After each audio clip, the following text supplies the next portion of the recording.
Hello dear students, आज हम लोग एक्सरसाइज 10.2 का जो है क्वेश्चन नंबर जो लास्ट बचा हुआ था 19 और 10.3 के 1 से लेके 5 तक क्वेश्चन करेंगे। तो क्वेश्चन नंबर 10.2 का पहले 19 देख लीजिए कि इन्होंने कहा है कि ए और बी कोलिनियर वेक्टर हैं। तो क्या ये इसका मतलब ये हुआ कि it is not necessary they have same direction, क्योंकि ए और बी अगर कोलिनियर हैं तो आवश्यक नहीं है कि उनकी दिशा एक ही हो, क्योंकि हो सकता है कि ए और बी अपोजिट डायरेक्शन में हो जाएं। देयरफॉर मैग्नीट्यूड में भी डिफरेंट, इसलिए उनका मैग्नीट्यूड क्या हो जाएगा, अलग हो सकता है। इसलिए ऑप्शन नंबर डी करेक्ट होगा। ये क्वेश्चन नंबर 19। फिर एनसीईआरटी एक्सरसाइज 10.3 का 19 क्वेश्चन नंबर भी लगा दिया है मैंने। ए नॉन जीरो वेक्टर है, उसका मैग्नीट्यूड स्मॉल ए है, इसलिए mod vector A equal to A हो जाएगा।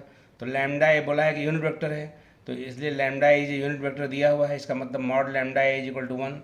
इसका मतलब mod lambda mod vector A equal to 1। तो मॉड लैम्डा वेक्टर ए का मान ए रखा, तो स्मॉल ए की वैल्यू हो जाएगी 1/मॉड लैम्डा। इसलिए ऑप्शन नंबर डी करेक्ट है। ऑप्शन वाला सवाल है ये। अब क्वेश्चन नंबर एक्सरसाइज नंबर 10.3 के क्वेश्चन नंबर 1 से सवाल देखिए। मॉड दिया गया है, मॉड भी दिया गया है और ए डॉट भी दिया हुआ है। पूछा है कि ए और बी के बीच का एंगल क्या होगा। तो ऐसी स्थिति में cos theta is equal to a dot b बटे मॉड बी होता है। ए डॉट बी का मान रूट से दिया हुआ है, मॉड बी का मान रूट 2। तो 2 को हमने ब्रेक कर दिया रूट टू में, रूट 6 को तोड़ दिया रूट 3 इंटू रूट 2 में। तो रूट टू कट गया और रूट थ्री कट गया, 1/√2 हो गया। cos π/4 पे होता है, इसलिए थीटा की वैल्यू π/4 हो जाएगी। अगला क्वेश्चन नंबर 2 है। गिवन वेक्टर्स ए और बी दिए गए हैं। मॉड निकाला पहले वेक्टर का, तो रूट 14 आया, दूसरे का निकाला तो रूट 14 आ गया। ए डॉट भी निकाल लिया तो आपको 10 आ गया। मान लेते हैं थीटा इनके बीच का एंगल है, तो cos theta is equal to a dot b upon mod b, 10 upon root 14, 10/14 हो जाएगा, काटेंगे 5/7 हो जाएगा। थीटा की वैल्यू हो जाएगी cos इनवर्स 5/7 हो जाएगी। अब हम लोग नेक्स्ट क्वेश्चन नंबर 3 में करेंगे। ए दिया गया है, बी दिया गया है, projection of a on b पूछा है। तो ए ऑन बी का प्रोजेक्शन जो होता है ए डॉट बी बटे मॉड बी होता है, तो इसीलिए मैंने ए डॉट बी कर दिया पहले। तो 1 इंटू 1 और -1 इंटू 1, और नीचे हो जाएगा मॉड 1 प्लस 1 और मॉड 1 प्लस 1। तो ऊपर कितना आ जाएगा, ये 1 इंटू 1 हो जाएगा, -1 इंटू 1 हो जाएगा ये।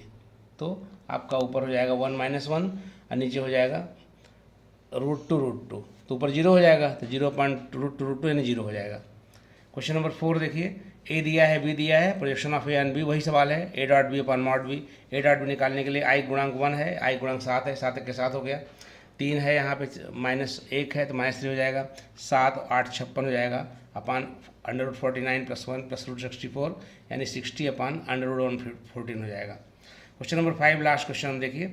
ए दिया है, बी दिया है, सी दिया है, कह रहे दिखाओ कि पहले तीनों वेक्टर यूनिट हैं। तो पहले मॉड निकाल लिया, ये देखिए 2 का स्क्वायर, 3 का स्क्वायर, 6 का स्क्वायर हो जाएगा 49 और मूल 7 हो जाएगा, नीचे 7 ही है, 1 हो जाएगा। ऐसे मॉड बी भी 1 आएगा, मॉड सी भी 1 आएगा। तो हम देखते हैं कि mod a mod b mod c 1 है, इसलिए a b c unit vector हैं। अब ए डॉट बी निकालेंगे अगर हम, तो ए डॉट बी का मान निकालेंगे 1/49, 2 इंटू 3, 3 इंटू -6, 6 इंटू 2, 0 आ जाएगा। बी डॉट सी भी 0 आ रहा है, सी डॉट ए भी 0 आ रहा है। इसका मतलब ये हुआ कि a b c are unit vectors which are mutually perpendicular. यहीं तक रोकते हैं आज जो है। नेक्स्ट क्वेश्चन हम जो है अगले वीडियो में करेंगे। Thank you very much.